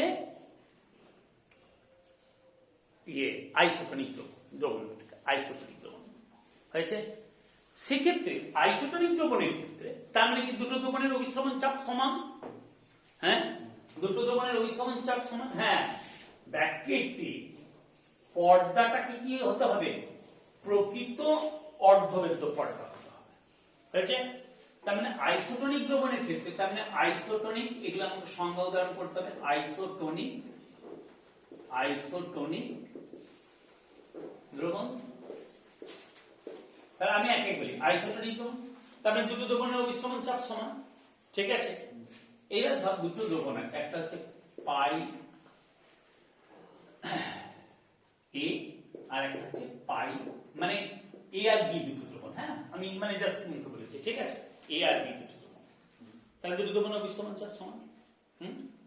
আইসোটোনিক দ্রবণের যদি প্রকৃত অর্ধবেদ্য, পর্দাটা কি, পর্দাটা হচ্ছে প্রকৃত অর্ধবেদ্য, প্রকৃত অর্ধবেদ্য, প্রকৃত অর্ধবেদ্য, তাহলে তখন কি হবে বলতে পারবি, পাই এর সমান কি সি আর টি, মোলার গাঢ়ত্ব রে বাবা, হ্যাঁ সমান কি সি ডি আর টি। এইটা যদি কনস্ট্যান্ট হয়, মানে টেম্পারেচার কনস্ট্যান্ট হলে কি হয়, সি এর সমান সি, এটা আটটা তো মোলার, তাহলে টি কনস্ট্যান্ট হবে, টি কনস্ট্যান্ট, তার মানে কি বলো বলতে পারবে, তার মানে কি আইসোটোনিক দ্রবণের ক্ষেত্রে নির্দিষ্ট উষ্ণতা নির্দিষ্ট থাকলে আইসোটোনিক দ্রবণ মানে কি, দ্রবণ দুটোর মোলার গাঢ়ত্ব কি হচ্ছে সমান, তখন অসমোসিস হবে না, হ্যাঁ হলো। আইসোটোনিক দ্রবণকে কি বলা হয়, আইসো অসমোটিক সমাধিসারক, আইসো অসমোটিক, আইসোটোনিক দ্রবণ এটা কি বলা হচ্ছে আইসো অসমোটিক, আইসো অসমোটিক, এই যে সমাধিসারক, আইসো আইসো অসমোটিক, আইসো অসমোটিক, আইসো অসমোটিক সলিউশন, সমাধিসারক দ্রবণ, সমাধিসারক দ্রবণ, সমাধিসারক। এবার দেখ বইটা আলাদা আলাদা করে সংজ্ঞা লিখেছে, হাইপারটনিক আর হাইপোটনিক, ঠিক আছে। হাইপোটনিক আমি একসঙ্গে বলে দিচ্ছি, দেখ দুটো সংজ্ঞা লিখে, হাইপোটনিক দ্রবণ আর একটা আছে হাইপারটনিক দ্রবণ,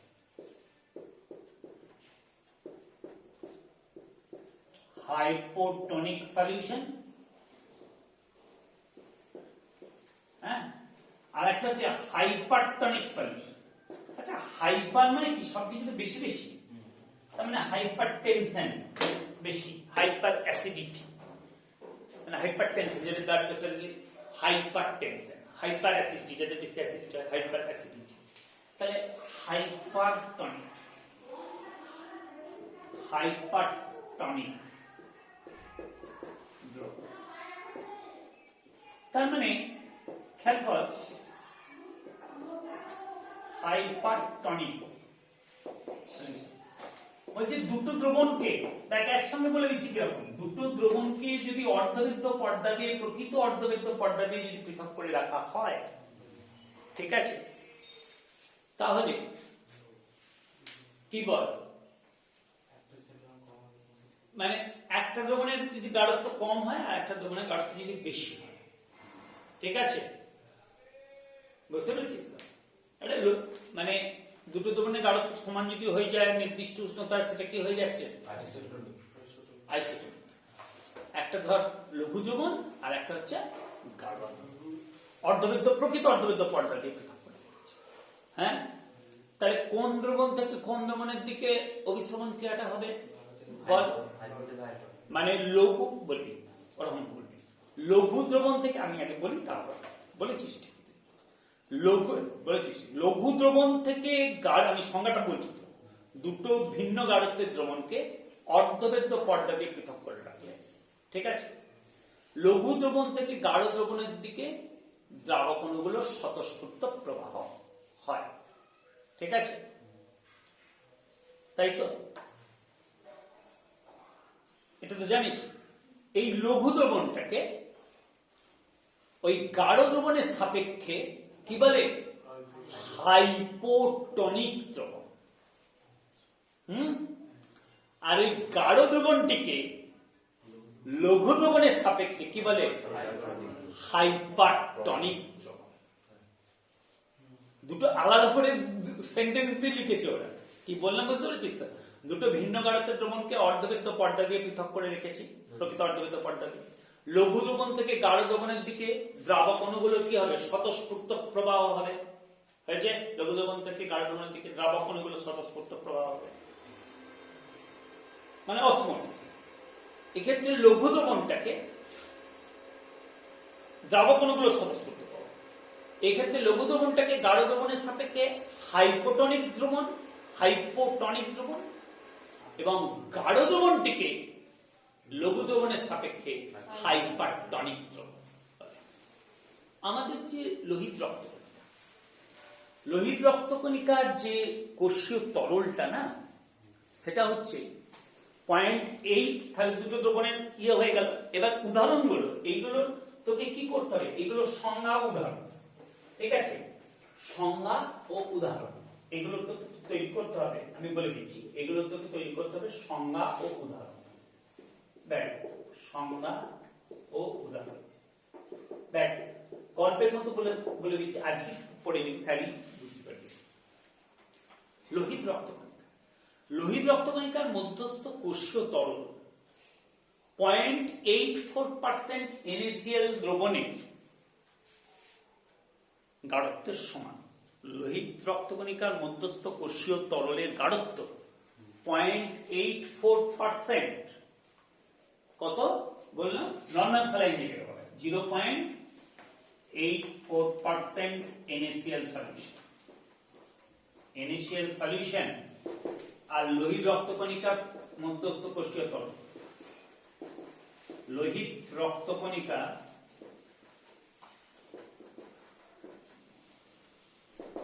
লোহিত রক্তকণিকার মধ্যস্থ কোষীয় তরল,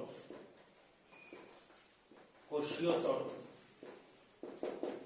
এই দুটো, এইটা, এই দুটো, এটা কি লিখেছি? সলিউশন। এটা কি বল?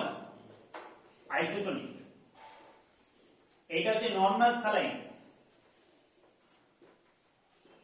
নরমাল স্যালাইন, স্যালাইন है ना, ঠিক আছে। এটা হচ্ছে কি? বলো বলো কি দ্রবণ? আইসো, এটা কি? Isotonic, isotonic solution. হলো? হলো তো? এবার তুই ভাবলি যে তোর শরীরে জল ডিহাইড্রেশন হয়েছে, নুন জল কেন দেবো? পাতিত জল দেবো। ভালো প্রশ্ন। পাতিত জল, পাতিত জল দিলে, পাতিত জল মধ্যে নুন নেই, তার মানে পাতিত জলের যে গাঢ়ত্ব, সেটা কি লোহিত রক্তকণিকা মধ্যস্থ কোষীয় তরলের গাঢ়ত্বের থেকে কি হচ্ছে? কম। হ্যাঁ, ভালো করে শোন, লেখা আছে, লিখতে শোন। পাতিত জল, তাহলে এবার তুই পাতিত জল শ্রেণীর মধ্যে প্রবেশ করাচ্ছিস, তাহলে পাতিত জলের গাঢ়ত্ব লোহিত রক্তকণিকার মধ্যস্থ কোষীয় তরলের গাঢ়ত্বের থেকে তো কম। তাহলে পাতিত জলটা কি? লোহিত রক্তকণিকার মধ্যস্থ কোষীয় তরলের সাপেক্ষে হাইপোটনিক দ্রবণ। তাহলে পাতিত জল দিলে কি হবে? ভালো করে শোন, পাতিত জলটা লোহিত রক্তকণিকার মধ্যস্থ কোষীয় তরলের সাপেক্ষে হাইপোটনিক দ্রবণ, বা বলতে পারি লোহিত রক্তকণিকার মধ্যস্থ কোষীয় তরলটা হচ্ছে কি? পাতিত জলের সাপেক্ষে হাইপারটনিক দ্রবণ। তার মানে পাতিত জল থেকে লোহিত রক্তকণিকার মধ্যস্থ কোষীয় তরলে কি হবে? জলটা প্রবেশ করবে, দ্রাবক প্রবেশ করবে স্বতঃস্ফূর্ত। লোহিত রক্তকণিকাটা কি হবে? স্ফীত হবে, ফেটে যাবে। এই প্রক্রিয়াটা কি বলে? হিমোলিসিস। এই প্রক্রিয়াটা কি বলে? হিমোলিসিস। তাহলে হিমোলিসিস বলতে কি বোঝো? ঠিক আছে, তাহলে হিমোলিসিস বলতে কি বোঝো? এবার ঠিক তার উল্টোটা, তাহলে হিমোলিসিস বলতে কি বোঝো? কোশ্চেনটা লিখো, এগুলো বুঝবো। এটা লেখা হয়েছে? আচ্ছা, উপরটা মুছে। হিমোলিসিস বলতে কি বোঝো? আচ্ছা, হিমোলিসিস, হিমোলিসিস বলতে কি বোঝো? হিমোলিসিস বলতে কি বোঝো? ঠিক তার উল্টোটা।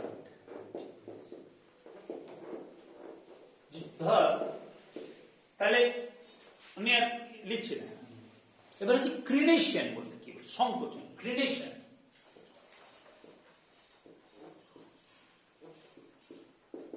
ক্রিনেশন, সংকোচন বলতে কি বোঝো? ক্রিনেশন বলতে কি বোঝো? বলতে কি বোঝো? ঠিক উল্টো জিনিসটা যদি করো, ধর লোহিত রক্তকণিকার মধ্যে তোর শরীর খারাপ হচ্ছে তো 4% একটু বেশি নুন জল দিয়ে দিবি, 4% NaCl হলো, তাহলে 4% NaCl সলিউশন। তার মানে কি? লোহিত রক্তকণিকা 0.84% NaCl সলিউশন আইসোটোনিক। 4% 4% NaCl দিয়েছিস। তার মানে কি 4% NaCl এর গাঢ়ত্ব লোহিত রক্তকণিকার মধ্যস্থ কোষীয় তরলের গাঢ়ত্বের থেকে বেশি। তার মানে 4% NaCl সলিউশনটা কি? হাইপারটনিক লোহিত রক্তকণিকার মধ্যস্থ কোষীয় তরলের সাপেক্ষে। হলো তো? আর ঘুরিয়ে বলতে পারি লোহিত রক্তকণিকার মধ্যস্থ কোষীয় তরলটা 4% NaCl দ্রবণের সাপেক্ষে কি? হাইপোটনিক। তাহলে এইবার 4% NaCl দ্রবণ দিলে তার মানে কি হবে? লোহিত রক্তকণিকার মধ্যস্থ কোষীয় তরলটা 4% NaCl দ্রবণের সাপেক্ষে তো হাইপোটনিক, আর 4% NaCl দ্রবণটা লোহিত রক্তকণিকার মধ্যস্থ কোষীয় তরলের সাপেক্ষে কি? হাইপারটনিক। তখন লোহিত রক্তকণিকার মধ্যস্থ কোষীয় তরল থেকে কোষীয় তরলটা বেরিয়ে আসবে ওই NaCl দ্রবণে। লোহিত রক্তকণিকাটা কি হবে? সংকুচিত হয়ে যাবে। সেটাকে বলা হচ্ছে ক্রিনেশন। সেখানে অবস্থা খারাপ, মরে যাবে। হিমোলিসিসও মরে যাবে, এটা তো মরে যাবে। হয়েছে? এই জন্য যখন সিরাপে ইনজেকশন যখন দেয়া হয়, গাঢ়ত্বটা ঠিক রাখা হয় ওই লোহিত রক্তকণিকা মধ্যস্থ কোষীয় তরলের, মানে বুঝতে পেরেছিস? গাঢ়ত্বের সঙ্গে ঠিক রাখা হয়, যাতে কি হয়?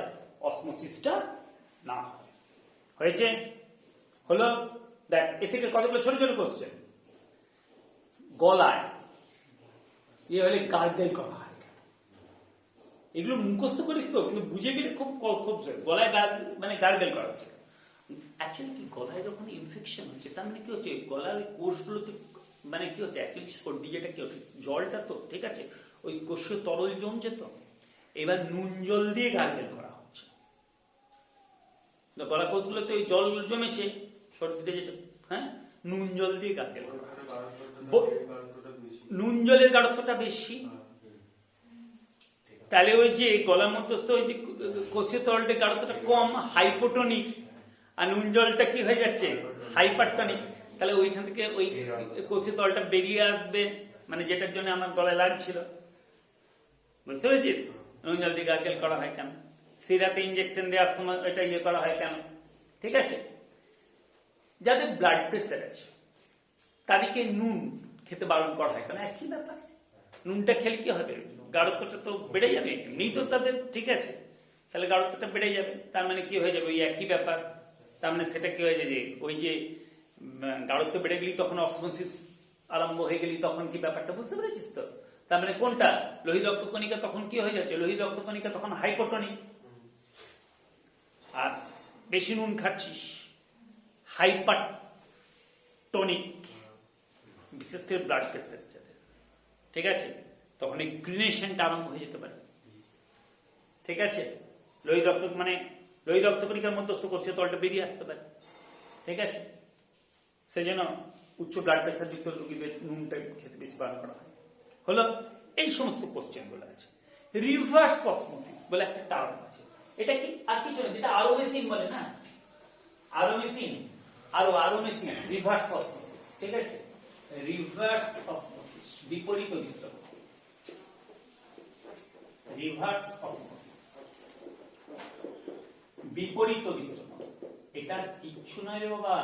বিপরীত বিস্তারণ এদিকে দেখ, বিপরীত বিস্তারণটা হচ্ছে, মনে আছে কি বলছিলাম যে প্রকৃত দ্রাবক আর দ্রবণকে যদি প্রকৃত অর্ধবেদ্য পর্দার প্রকৃত দ্রাবক হঠাৎ ভুলে গেল, দ্রাবক আর প্রকৃত দ্রাবক আর দ্রবণকে, দ্রাবক বিশুদ্ধ দ্রাবক আর দ্রবণকে যদি প্রকৃত অর্ধবেদ্য পর্দা দিয়ে পৃথক করে রাখি, তাহলে দ্রাবক থেকে দ্রবণের দিকে দ্রাবক অণুগুলো স্বতঃস্ফূর্ত প্রবাহ হয়। এই স্বতঃস্ফূর্ত প্রবাহ বন্ধ করার জন্য দ্রবণের উপর মিনিমাম যে চাপ প্রয়োগ করলে এই স্বতঃস্ফূর্ত প্রবাহটা বন্ধ হয়, অর্থাৎ অসমোসিসটা বন্ধ হয়, সেইটা হচ্ছে অভিস্রবণ চাপ। হয়েছে? এবার অভিস্রবণের চাপের থেকে যদি বেশি চাপ প্রয়োগ করি অনেক, রিভার্স অসমোসিস আরম্ভ হয়ে যাবে। তার মানে কি হবে, তখন দ্রবণ থেকে দ্রাবকের দিকে দ্রাবক অণুগুলো অর্ধবেদ্য পর্দা যাবে, কোনগুলো যাবে? দ্রাবক অণুগুলো। তখন দ্রবণ থেকে দ্রাবকের দিকে দ্রাবক অণুগুলোর স্বতঃস্ফূর্ত প্রবাহ আরম্ভ হয়ে যাবে। যেটা কম চলছিল প্রথমবারে, দ্রাবক আর দ্রবণ অসমোসিস কি প্রকৃত অর্ধবেদ্য পর্দা দিয়ে পৃথক করে রেখেছে। তাহলে দ্রাবক থেকে দ্রবণের দিকে কি হবে? দ্রাবক অণুগুলো স্বতঃস্ফূর্ত প্রবাহ হবে, তাই তো হচ্ছে, জানিস তো? That is osmosis. এবার দ্রবণের উপর মিনিমাম যে চাপ প্রয়োগ করলে অভিস্রবণ ক্রিয়াটা বন্ধ হয়ে যায়, মানে কি, তখন ওই দুটো রেটই সমান হয়ে যায়। এদিক থেকে মানে দুদিকই, বুঝতে পেরেছিস তো? মানে দ্রাবক থেকে দ্রবণের দিকেও দ্রাবক অণু যে হারে যাচ্ছে, দ্রবণ থেকেও দ্রাবকের দিকে দ্রাবক অণুগুলো তখন সেই হারে যাচ্ছে। তেমনি স্বতঃস্ফূর্ত প্রবাহ বন্ধ হয়ে গেছে, দ্রাবক থেকে দ্রবণের দিকে দ্রাবক অণু স্বতঃস্ফূর্ত প্রবাহ বন্ধ হয়ে গেছে। তার মানে কি বলা হচ্ছে, দুটো হারি সমান হয়ে গেছে, দ্রাবক অণু চলাচলের দুটো হারি। মিনিমাম যে চাপ প্রয়োগ করলে দ্রবণের উপর, সেটাকে বলা হচ্ছে অভিস্রবণ চাপ। ওইটা বারবার বলছে, অভিস্রবণ চাপের সংজ্ঞা জন্য বলছে মিনিমাম যে চাপ প্রয়োগ। এবার যদি তার থেকে বেশি চাপ প্রয়োগ করি দ্রবণের উপরে, অভিস্রবণ চাপের থেকে বেশি চাপ প্রয়োগ করলাম, তখন উল্টোটা আরম্ভ হয়ে যাবে। তখন দ্রবণ থেকে বিশুদ্ধ দ্রাবকের দিকে দ্রাবক অণুগুলোর স্বতঃস্ফূর্ত প্রবাহ আরম্ভ হয়ে যাবে। হয়েছে? সেটাই হচ্ছে রিভার্স অসমোসিস। প্রয়োগটা কি? সমুদ্রে যে লবণাক্ত জলটাকে বিশুদ্ধ করার জন্য, নুনটাকে আলাদা করার জন্য রিভার্স অসমোসিস করতে পারি। সমুদ্রের লবণাক্ত জল, বিশুদ্ধ জল রেখেছি, হয়েছে? রিভার্স অসমোসিস যদি করি, সমুদ্রের লবণাক্ত জলের উপর যদি অনেক বেশি অভিস্রবণ চাপের থেকে অনেক বেশি চাপ প্রয়োগ করি, তখন সমুদ্রের লবণাক্ত জল থেকে কোনটা আসবে? জলটা শুধু আসবে বিশুদ্ধ জলের দিকে, তাহলে নুনটা আলাদা হয়ে যাবে। তাহলে সমুদ্রের লবণাক্ত জল থেকে নুনটাকে পৃথক করার জন্য রিভার্স অসমোসিস প্রয়োগ করা হয়। তাহলে বিপরীত বিস্রবণ কাকে বলে? সংজ্ঞা, ইহার প্রয়োগ, ব্যাস, টোটাল থিওরি পড়ানো হয়ে গেল। বইটা ডাক দিলাম না, ঠিক আছে? বইটা দেখে নিবি, ঠিক আছে? বইটা একদম পুরো পেয়ে যাবে, একদম জিনিস, হ্যাঁ, একদম পুরো দেখে নিবি, একদম এটাই আছে। আর যদি অসুবিধা হয়, আমি তো এর পরের দিন অঙ্ক এবং তার সঙ্গে আদর্শ দবন অনাদর্শ দবন হেনরির সূত্র, অবশ্যই হেনরির সূত্র, ওটা পড়তে হবে, ইম্পর্টেন্ট। হেনরির সূত্র, আদর্শ দবন অনাদর্শ দবন, অঙ্ক, ওগুলো বেশিক্ষণ লাগবে না। ওইটা ধর 20 মিনিট লাগবে, 20 থেকে 25 মিনিট কি আধ ঘন্টা, তারপর অঙ্ক করে এরপরের দিন চ্যাপ্টারটা শেষ করবো। ক্যালকুলেটর মাস্ট এরপরের দিন, ওকে?